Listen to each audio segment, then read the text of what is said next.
Time to talk Ohio State football. We bring in Steve Hellwagon. He is the senior Big Ten writer for 247 Sports. You can also catch his work at Bucknuts, of course, the Ohio State platform there at 247. Steve, how you doing today? I'm doing great. All right. Of course, we've got a recruiting situation where Ohio State's always a major player across the nation and goes wherever they need to go to grab the very best. Recruiting, as we mentioned before we started record here, a bit quiet on the holiday weekend, but at the same time, the Buckeyes looking toward June and some vital recruiting trips, obviously. Yeah, during the month of June, Mark, Ohio State, like a lot of colleges, will host a one-day camp for key prospects. Ohio State has 3 of those scheduled. The first one is on June 8th. The second one is on June 12th, and the third one is on June 16th. And those are all held on campus at the football facility there at Ohio State. And generally, they're looking for seniors, juniors, key prospects. They'll have anywhere from 200 to 400 players, maybe even more at each one of those camps. A lot of times they'll have coaches from other schools like Cincinnati or a Mid-American Conference school in as well to help coach players at those camps. Basically, they do individual testing in the morning and then drill work in the afternoon. And then running backs will try and catch passes against linebackers and wide receivers and DBs, and the offensive linemen without pads will work on blocking against defensive linemen and these kind of things. So it is great competition and a chance for the Ohio State coaches to work one-on-one with key prospects. And a lot of times over the years, we've seen any number of guys who have come into the camp and done really well. I think one of the great cases was Darren Lee, a linebacker for the Buckeyes a few years ago. Luke Fickell got him into the summer camp and really liked what he saw and convinced Urban Meyer that they should take a flyer on him, and he ended up being a 2-year starter and is now obviously a National Football League player. So a lot of positive things can come out of it. They've got a couple key guys, I think, that already have offers who are due in. Athlete prospect out of Louisville, Kentucky by the name of Milton Wright. He'll be there. And then another guy, a big offensive lineman, 6'8", 315 pounds, Jonathan Allen from Dayton Dunbar. Both those guys already have offers, but a chance for them to work one-on-one with the Ohio State coaches. Darren Lee, obviously a star for the 14 national championship team, and not just playing in the NFL, but starting with the New York Jets and very much an impact player there in New York. We got Steve Hellwagon on the line from 247 Sports. Catch his work at Bucknuts, the platform for Ohio State football and athletics. Denzel Ward, of course, as we turn our attention toward the cornerbacks, gone to the NFL, another most likely impact player at that level who sprang all the way up to the 4th position in the draft at the Cleveland Browns. Position coach Kerry Coombs. This is a little bit more under the radar for fringe Ohio State fans and college football fans, moving on to the Tennessee Titans to become part of Mike Vrabel's first staff there in Tennessee. So different philosophy there, different set of players. Jeffrey Okudah, probably the number 1 guy coming back. Your thoughts about the cornerbacks as we start to dive through these positional groups? Yeah, I think it's going to be kind of a transitional year there. Taver Johnson, who had coached at Ohio State previously under Jim Tressel, he was hired basically to come back as the cornerbacks coach. So over the last 12 or 15 years, however long it's been, Ohio State's had 2 cornerbacks coaches, Taver Johnson, then Kerry Coombs, and now Taver Johnson again, which is kind of interesting of itself. And he did have some pretty good prospects, pretty good players who played there in the late 2000s, the last few years under Jim Tressel before he left. I know he was at Arkansas for a while. I think he was at Temple last year. So Taver Johnson will come in, preside over that competition. Damon Arnett, excuse me, is a guy who started most of last season for the Buckeyes at cornerback, and he is obviously returning and will probably be the lead cornerback going into this season. They had a junior college transfer, Kendall Sheffield, as well, who was kind of the third cornerback last year with Denzel Ward and Damon Arnett. So it looks like those two guys may get the first chance to start. But as you mentioned, Jeffrey Okudah, outstanding athlete. He was a backup, probably the fourth cornerback last year, and was kind of bumped up into production there for the bowl game against USC when Denzel Ward decided to sit it out and protect his NFL draft stock. So those three guys are the leaders. Shaun Wade was an outstanding signee a year ago, but injury kind of sent him to the sideline, and he didn't get to play much, or rather didn't play at all. He was redshirted last year in 2017. So he had a great spring coming back from his injury. So they've got a pretty solid top four, I think, there at the cornerback position. And then they even brought in a couple of guys, early enrollees this spring. Tyreek Johnson out of Jacksonville, Florida, a blue chip kid, probably a national top 30 or top 40 prospect. He was part of that recruiting class. And Seven Banks was another guy out of Florida that also came in early. So you've got 4 or 5 guys. I didn't mention Marcus Williamson as well. He'll be a sophomore this upcoming season. So they have options at the cornerback position. I think they start with Arnett and Sheffield and then go from there with Wade, Okudah, and Johnson. Yeah, when I mentioned Okudah being the top guy back, that much more in terms of anticipation of fulfilling his promise. The reason the bowl game was important in particular was because Coombs had the philosophy of rotating 3 cornerbacks through 2 spots. And once Denzel Ward decided to sit out the USC game, then that made Okudah a front and center in the rotation, and he got some more impact minutes there. Damon Arnett coming off a nice redshirt sophomore season, part-time starter there with 44 tackles, 5 tackles for loss, and 2 interceptions. Kendall Sheffield, a bit of a slow start for him, but a prime prospect who played a little bit better down the stretch. And you mentioned Shaun Wade with all the talent in the world as a 5-star and now a redshirt freshman. Moving on to safety, Urban Meyer had made the case a number of times during spring sessions that this is his biggest concern. It goes from a place where a year ago Jordan Fuller was looking for playing time to 1 year later Jordan Fuller coming back as the solo tackler leader from 2017 and the one mainstay, and then the rest of the guys scrambling. Again, plenty of talent, but not necessarily guys that we can count on. Yeah, they lost Damon Webb, who was a senior last year. He was number 3 on the team in tackles with 61, and he's going to try his talents down the National Football League. So you look at it, Jordan Fuller will return for his junior year, and I think a lot of people are mentioning him as an all Big Ten, if not a preseason All-American type player at the one safety position. And some of the comments that I saw, both from Greg Schiano, the defensive coordinator, and Alex Grinch, the co-coordinator who was hired from Washington State, basically to coach the safeties and coordinate the defense, along with Greg Schiano, was that they love Jordan Fuller as a quarterback of the defense, a guy that can get everybody lined up and make plays, which if you can do both of those things, that makes you a special player. This past year, he was number 2 on the team in tackles. He had 70 tackles, whereas Jerome Baker, the linebacker who opted to go pro, he had 72. So Jordan Fuller was right there at the top of the tackle list. 3 tackles for loss, 2 interceptions as well. So he had just an outstanding season, and they are going to be looking at him for leadership and also playmaking ability.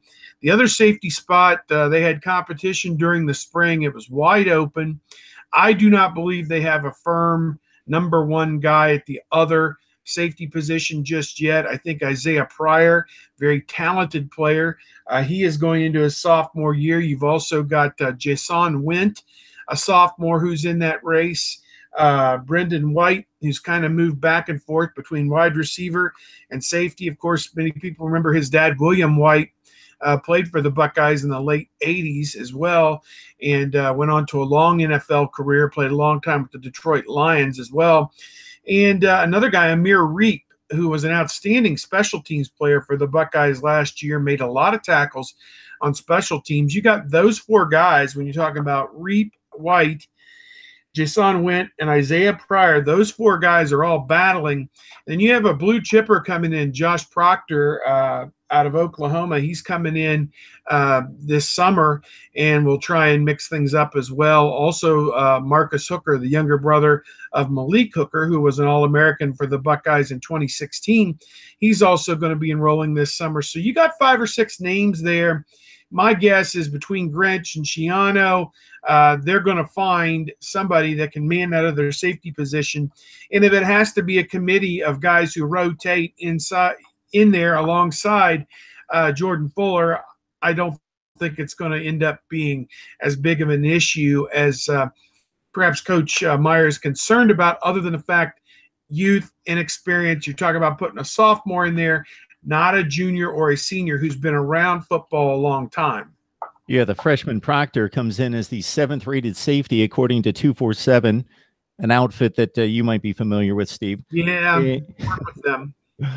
Brendan White, he's going to be the name that's going to be easiest. So you threw a ton of names out at us. I've got a ton of names, basically the same names listed here, and what they've contributed to date, and not a whole lot there, obviously. We're talking about raw prospects, but at the same time, Brendan White going to be the guy that I'm going to remember for what you just stated.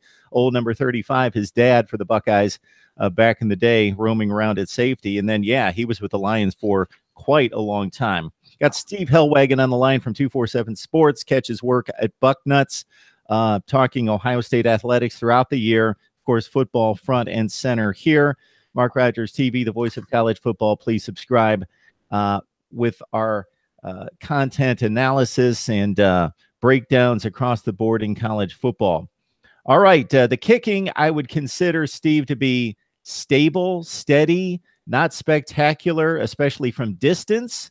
Sean Nurenberger has certainly had a sordid career, for kicking for a national championship team as a freshman, to getting unseated, to getting hurt, to being back into it with a nice 2017 at 17 of 21. But all those misses basically came between 40 and 49 yards, and they didn't try and pass that. So he appears to be in good place, a good place to retain his spot, but they still recruited one of the top kickers in the country.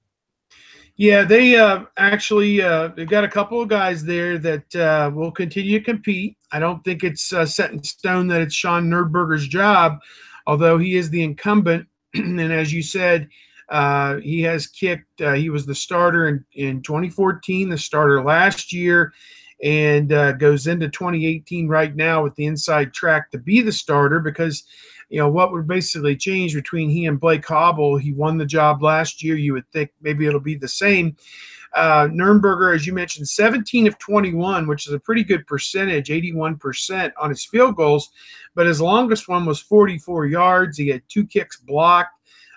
So I guess we'll have to wait and see who wins that competition. Blake Hobble was the kickoff specialist last season. He handled 87 of the 104 kickoffs, with Nurenberger also involved with some of that.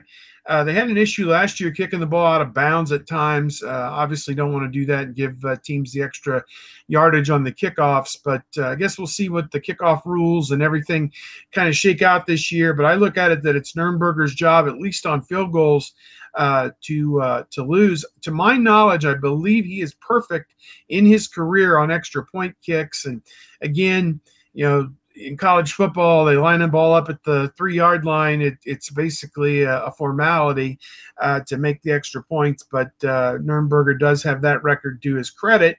And I guess we'll just see how that unfolds this coming year. The punting situation, they lost Cam Johnston, the Australian punter, who was big on that rugby kick, that rollout running kick that they used for a while.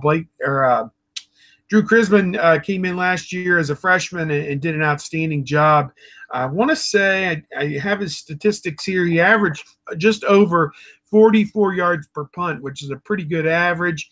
Of course, a lot of times you're more concerned about the net and the touchbacks and these kind of things. Where do you give the other team the ball possession with the punt? Do you place it properly? And I think Chrisman did a bang-up job last year as a freshman. So I would say that the kicking, at least between the play kicker and the punter, it's a B+ unit, maybe an A- unit, with room to improve going into this coming season. Yeah, so special teams in good shape. Of course, this is just part of it. When you talk place kicker and punter, they're the first two positions people think of, but of course you've got to cover those punts and return the kickoffs, and the punts and the coverage units are extremely important as well. We can dive into that maybe later throughout the summer.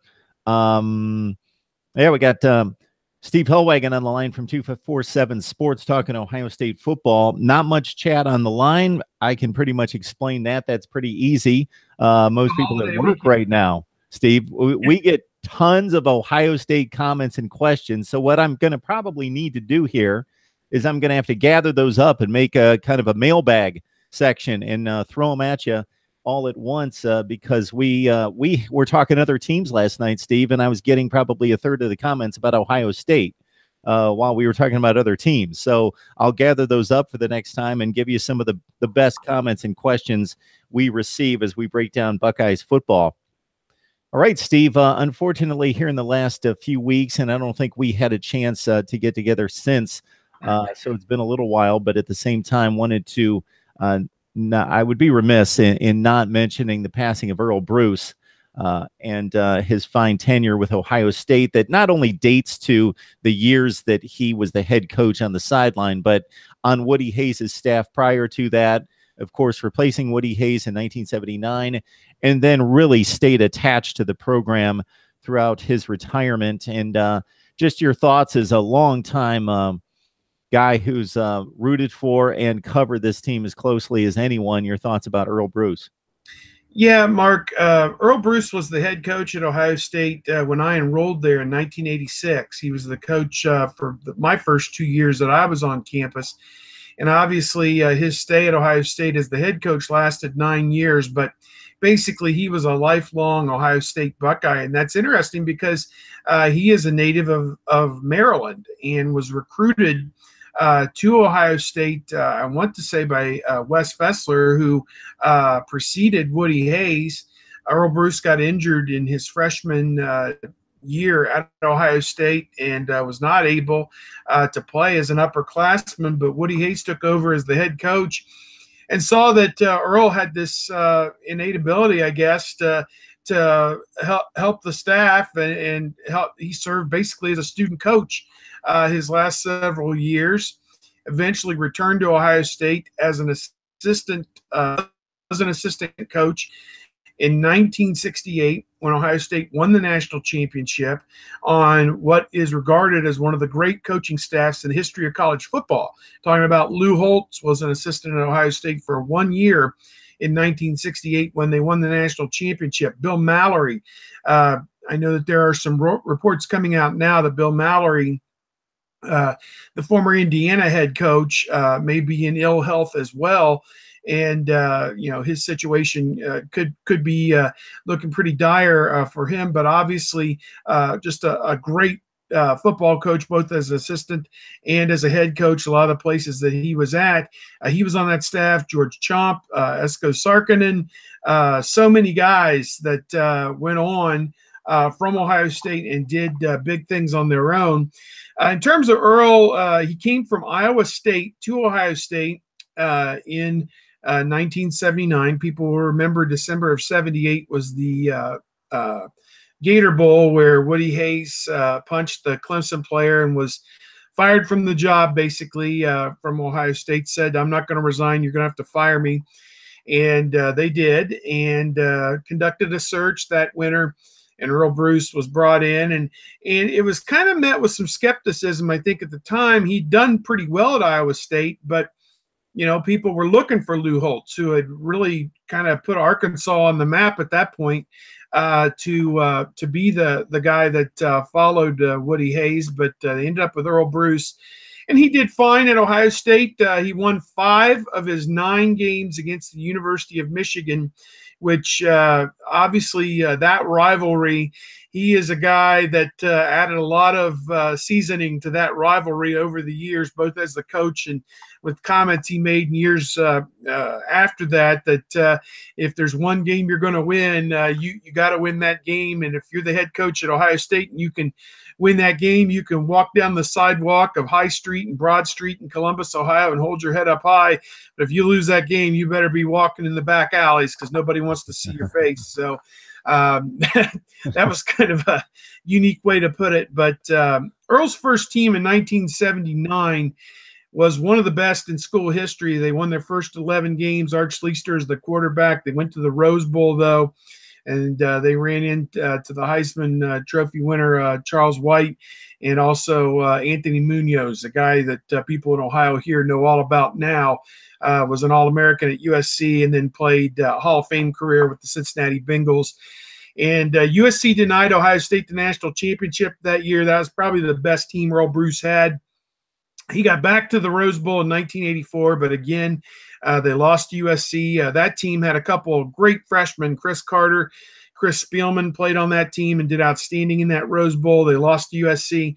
I'm going to tell you a couple of the things I remember. In 84, Keith Byers set a school record, almost 300 yards in a game against Illinois where they were trailing 24-0. Keith Byers brought them all the way back to win that game. That was amazing. They beat Michigan that year to go to the Rose Bowl. In 1985, Keith Byers was injured. He was probably in line to be the Heisman Trophy favorite. He was edged out by Doug Flutie the year before in 1984 when Flutie threw that Hail Mary pass for Boston College against Miami. And so they lose Keith Byers in 85. The season's kind of teetering on the brink. Iowa came in with Chuck Long as the quarterback, Hayden Fry as the coach, and Ohio State knocked them off, beat them. I want to say it was 22-13, and Iowa was the #1 ranked team in the country. That may be one of Earle Bruce's shining moments, I would say, as the head coach. And then the year after that, wow, 86, they lost their first two games, Mark, to Alabama in the Kickoff Classic, and then they went out to Washington and lost something on the order of 40-7. And now Ohio State has lost its first two games in a season for the first time since the 1890s. A tremendous stretch, but they reeled off the next 9 games. They're in position to go to the Rose Bowl if they can beat Michigan and Jim Harbaugh at Ohio Stadium. It was a 4-hour game, a classic, and Jim Harbaugh guaranteed the victory and delivered on it. I think the score was 26-24. They had Jamie Morris rush for over 200 yards. Chris Spielman, 29 tackles in that game for Ohio State, just basically stood on his head. So those are some memories. That one's not a very pleasant one, but I got to tell you, if you didn't care who won the game, that was one heck of a college football game.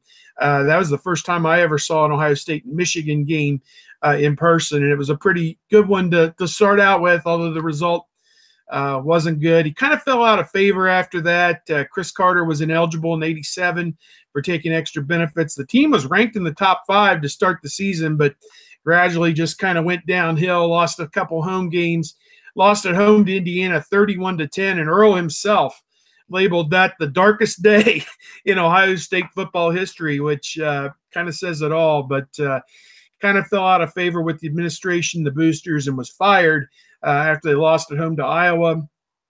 Team rallied around him. They wore the Earle headbands, went up to Michigan, knocked off Michigan. Neither team was very good that year in 88, or 87 rather.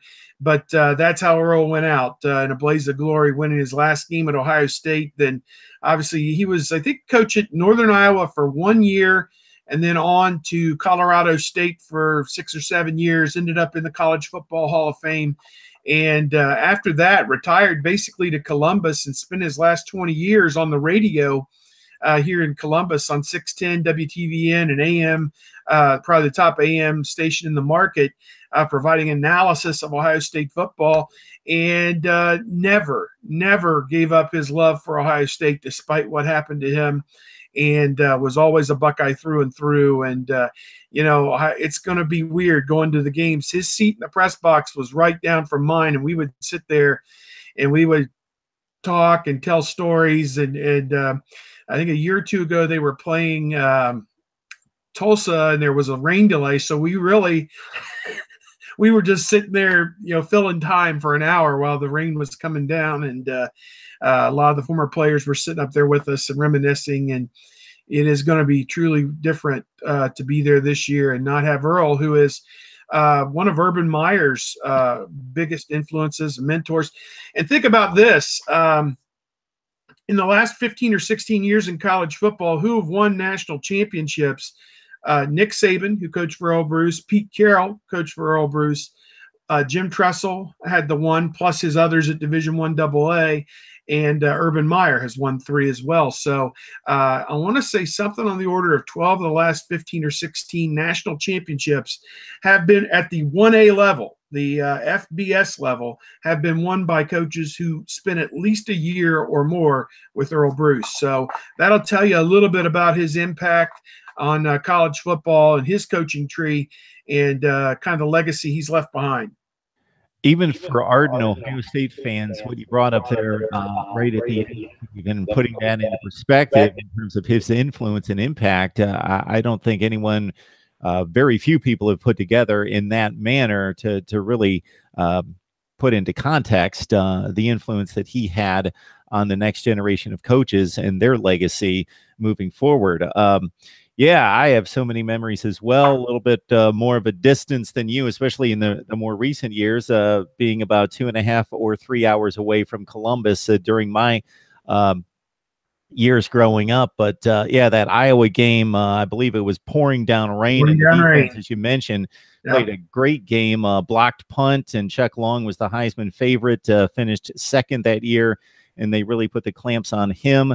Of course, the 86 season, 87 Cotton Bowl game against Texas A&M, in which the team was surprised to see Earle Bruce don the fedora and the suit because he had his regular Ohio State gear on in the locker room. And then based on my memory, Steve, you may correct me here, it was just one of those things where leading up to the Cotton Bowl, with all the interaction between the two teams and the banquets and so forth, Jackie Sherrill always dressed to the nines, given a little bit more of his due, and Earle Bruce feeling maybe a little bit disrespected, and he made that statement.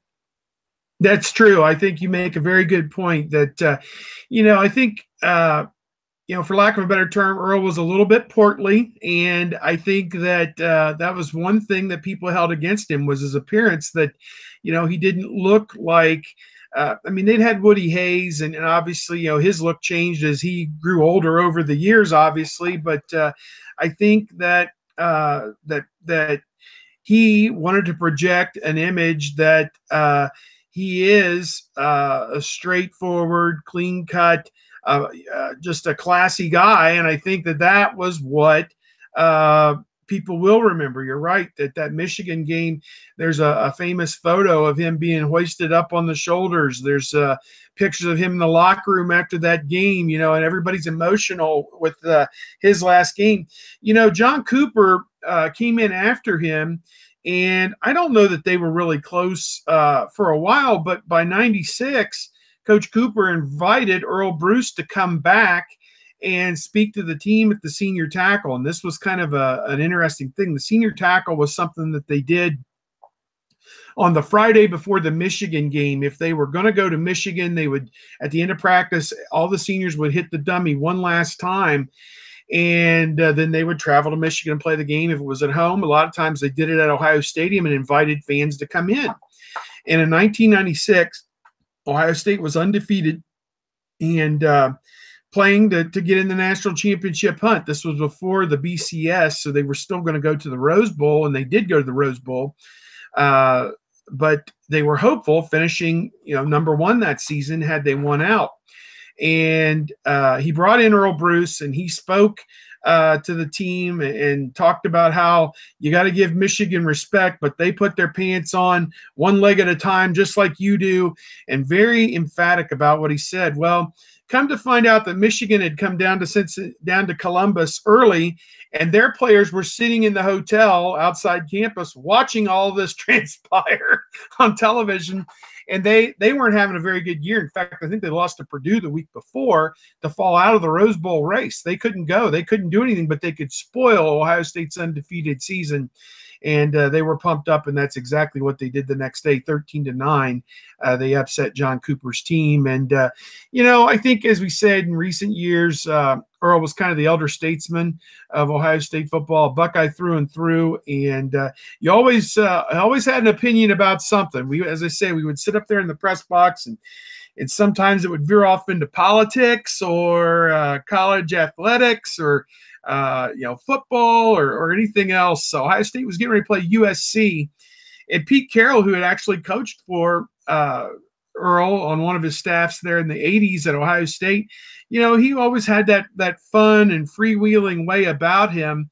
And Earle, as they were getting ready to go out to USC, made the comment, we don't play grab ass here, buddy, something like that. And that comment didn't fare too well either. Ohio State got blown out at the Coliseum. But, a very opinionated guy. You always could get an idea where you stood with Earle.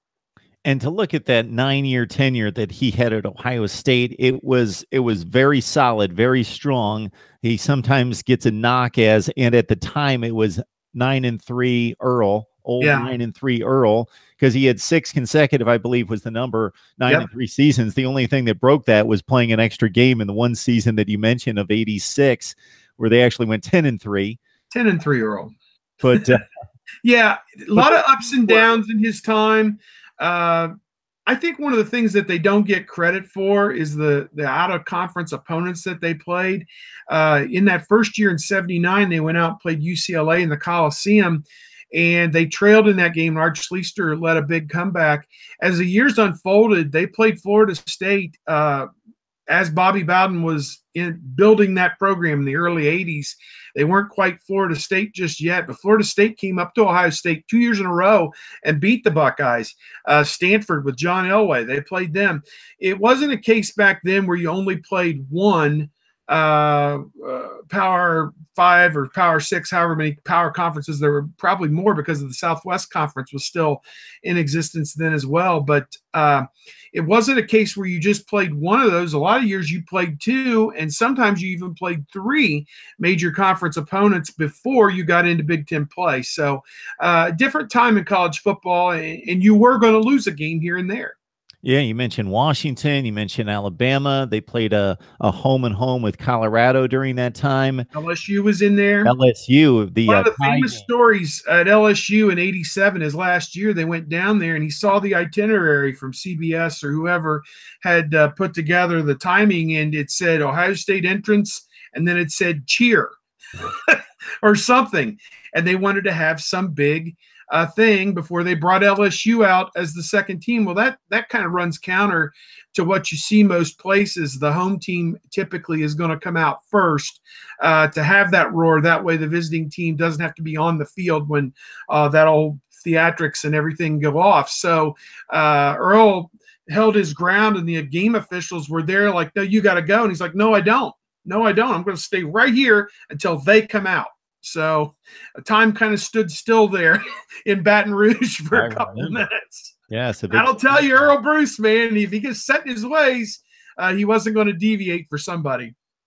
And he really had, as you mentioned, 5-4 against Michigan, and in those 9-3 seasons, boy, they were just so close to having special seasons. And to consider that he did have the best record in the Big Ten, and it was all about the Big Ten then.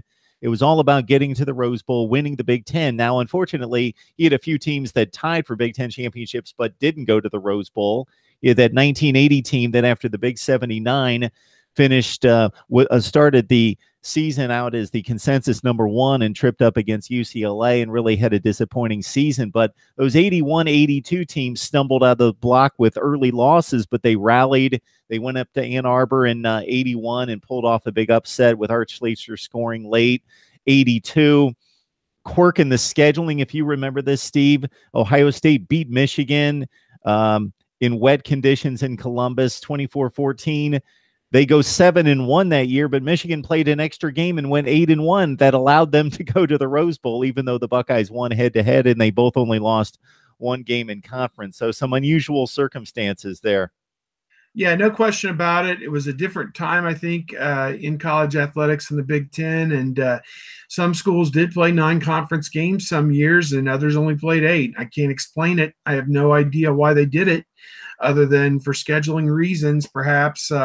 We see nowadays that the Big Ten is playing 9 conference games, and a lot of that is because of television, because of their own network, which they have a stake in, the Big Ten Network.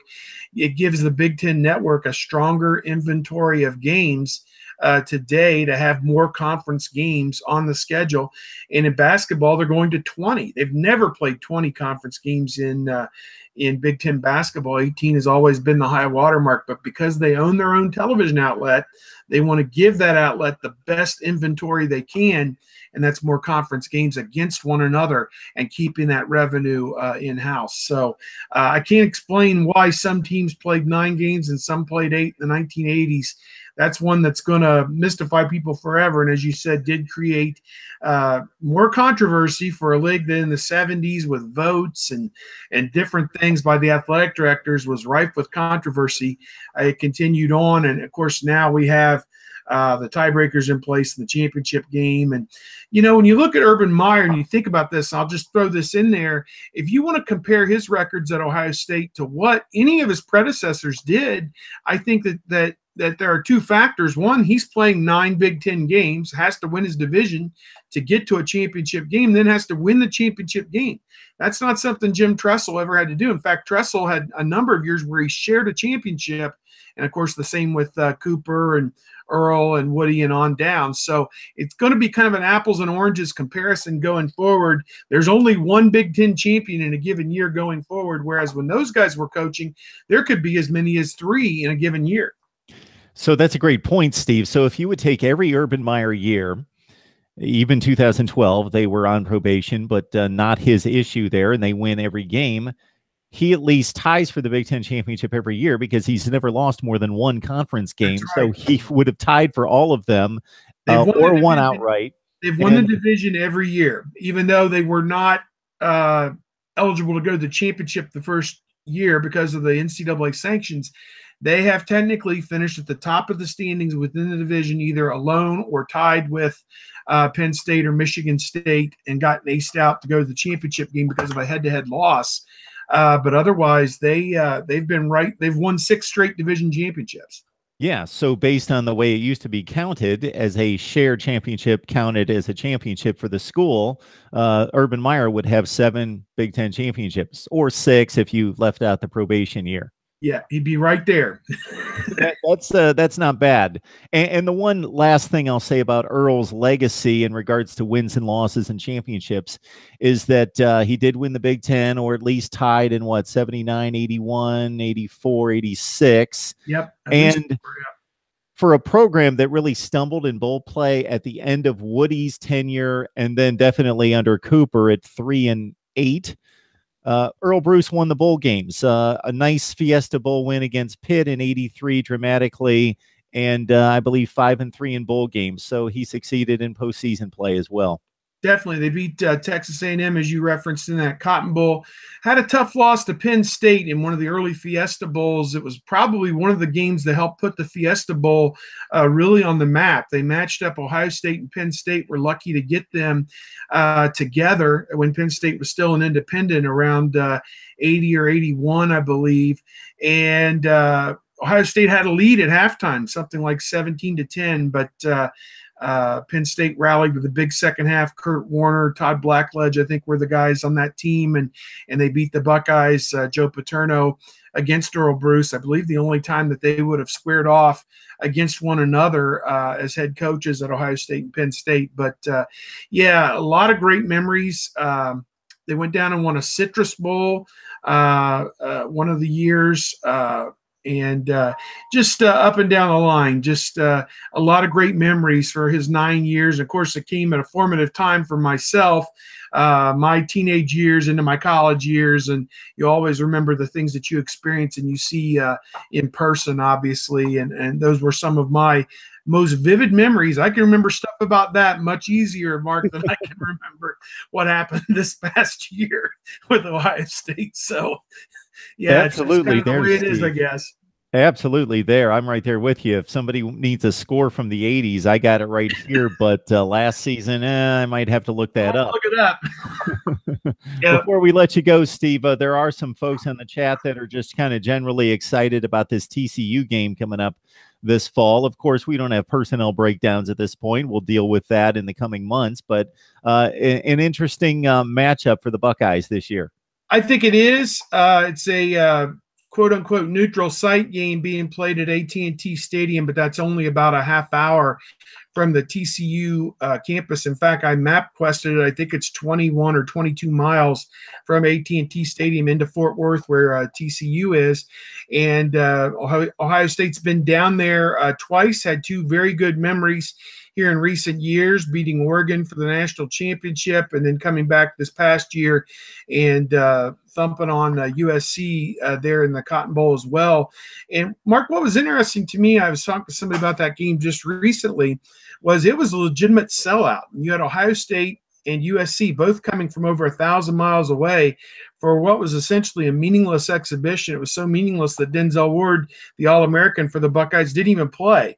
And so, yeah, it matched the number 5, number 6 teams in the country or whatever they were, the Pac-12 and the Big Ten champions. But I was very surprised that every seat in the stadium was filled, and it kind of speaks to the fan base in Texas that loves football, that supports the game regardless of who's playing.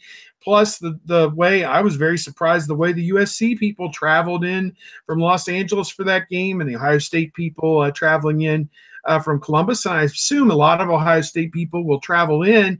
I think TCU is obviously going to have the larger ticket dispersal. It's probably part of their season ticket package, if I'm not mistaken, I would assume, because they want to fill the stadium, first of all. But secondly, I think Ohio State will be well represented down there. It'll be somewhat of a TCU home game.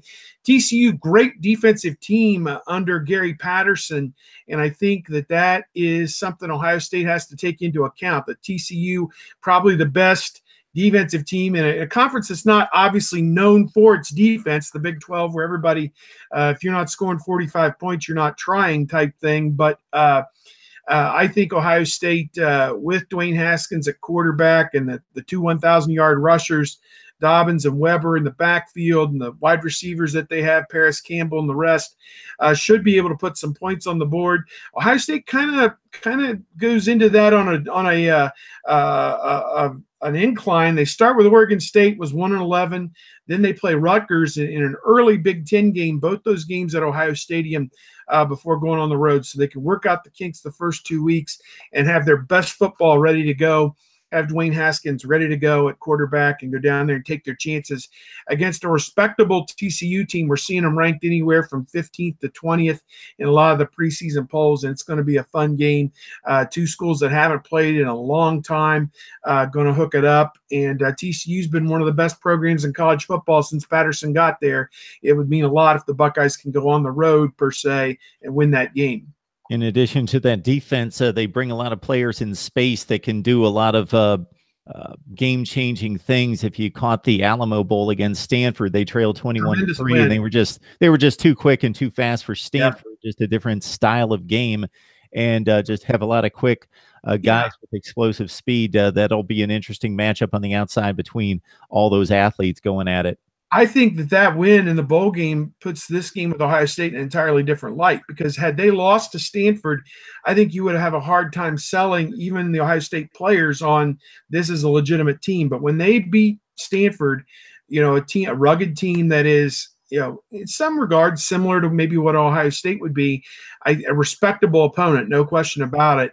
I think that may have caught some people's attention to say, look, you're going down basically playing in their backyard. You better have your best game ready to go. So we've got one prediction on the chat. It's 48-17 Ohio State. That would be a mighty I don't know impressive about showing. that. It's going to be a better game than that, I think. We've seen some spreads come out. Ohio State favored by 38 over Oregon State in the opener, favored by 1 at Penn State, and favored at home by 9 over Michigan. That's some interesting stuff. I'll say that before we know anything really about these teams. Obviously, Urban Meyer would take those results and not play the games if he could get. I haven't seen one on TCU, but I would think it's probably a 2-touchdown line in that range, I would think. But I think it's going to be a very competitive game. Always enjoy the discussion with Steve Hillwagon. Join his work at Bucknuts, the platform for Ohio State athletics on 247. He's the senior Big Ten writer for 247 Sports. Steve, we've taken a lot of your time. We appreciate you stopping by, going down memory lane, setting us up with the cornerbacks and safeties and place kickers. So we want to remind everyone who's joined the chat during the back half of the conversation that you may want to rewind this whole post very quickly, and you can catch the rest of the conversation on YouTube at Mark Rogers TV. Steve, we appreciate it. We'll catch you soon. All right, Mark, take care.